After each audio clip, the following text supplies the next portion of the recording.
ನಾನೀಗ ಅವರೆಕಾಳು ಉಪ್ಪಿಟ್ಟು ಮಾಡ್ತಾ ಇರೋದು. ಅವರೆಕಾಳನ್ನ ಕುದಿಸ್ಕೊಂಡಿದ್ದೀನಿ ರೀ.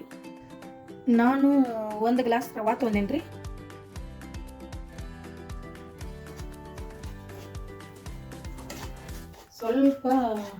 ಸ್ವಲ್ಪ ಕೆಂಪಾಗುವವರೆಗೂ ಸ್ವಲ್ಪ ಹುರ್ಕೋಬೇಕು. ಇದು ಹುರ್ಕೊಂಡಿರೋ ರವೆ ನಾನು 2 ಚಮಚ ಎಣ್ಣೆ ಹಾಕತ್ತೀನಿ ರೀ.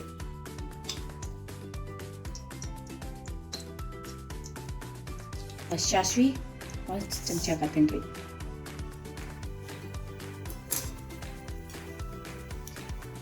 ನಾನು ಜೀರಿಗೆ 1 ಸ್ಪೂನ್ ಹಾಕತ್ತೇನೆ ರೀ.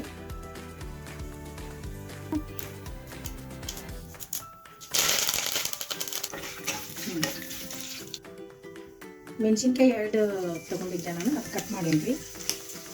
1 ಚಮಚ ಕಡಲೆಬೇಳೆ ಹಾಕತ್ತೇನೆ ರೀ. ಉದ್ದಿನಬೇಳೆ 2 ಚಮಚ ತೊಗೊತೇನೆ ರೀ. ಈರುಳ್ಳಿ 1 ಬಟ್ಲ,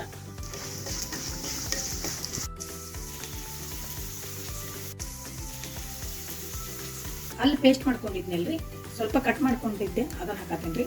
ಆಮೇಲೆ ಬೆಳ್ಳುಳ್ಳಿ 4-5 ಕೊಳಕ್ ತೊಗೊಂಡೇನಿ ರೀ. ನಾನು ಗೋಡಂಬಿ 10 ಪೀಸ್ ತೊಗೊಂಡೇನಿ ರೀ.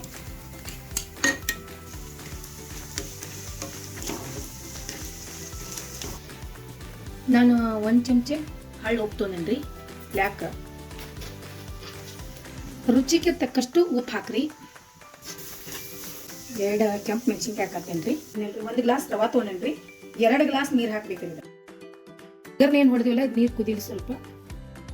ಈಗ ಟೊಮಾಟೊ ಹಾಕ್ತೀನಿ ರೀ. ಟೊಮಾಟೊ ಹಾಕಿ ಆಮೇಲೆ ಅದನ್ನು ಹಾಕೋದು. ಆಮೇಲೆ ಗಜರಿ,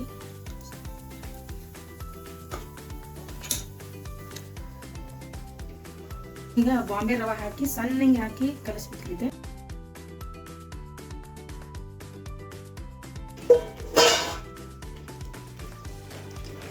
ಸ್ವಲ್ಪ ಬೆಣ್ಣೆ ಕಾಸಿದ್ದೀರಿ, ಬೆಣ್ಣೆ ತೆಗೆದೆ.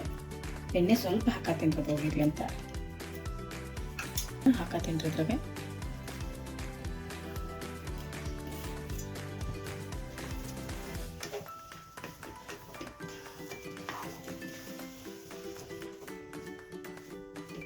ನಾನು ಕೊಬ್ಬರಿ ತುರಿನ ತುರಿದಿದ್ದೆ ರೀ. ಆಮೇಲೆ ಇದನ್ನ ಸ್ವಲ್ಪ ಹಾಕೊಟ್ರಿ.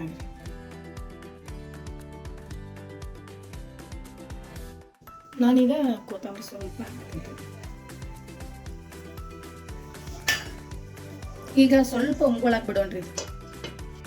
ಈಗ ನೋಡ್ರಿ, ಕೊಂಡ್ರಿ ಪುದೀನ ಹಾಕತ್ತೀನಿ ರೀ ನಾನು.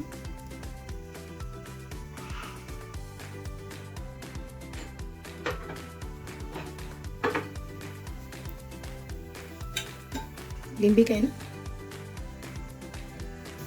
ಅವರೆಕಾಯಿ ಉಪ್ಪಿಟ್ಟು ರೆಡಿ ಆಯ್ತು ನೋಡ್ರಿ.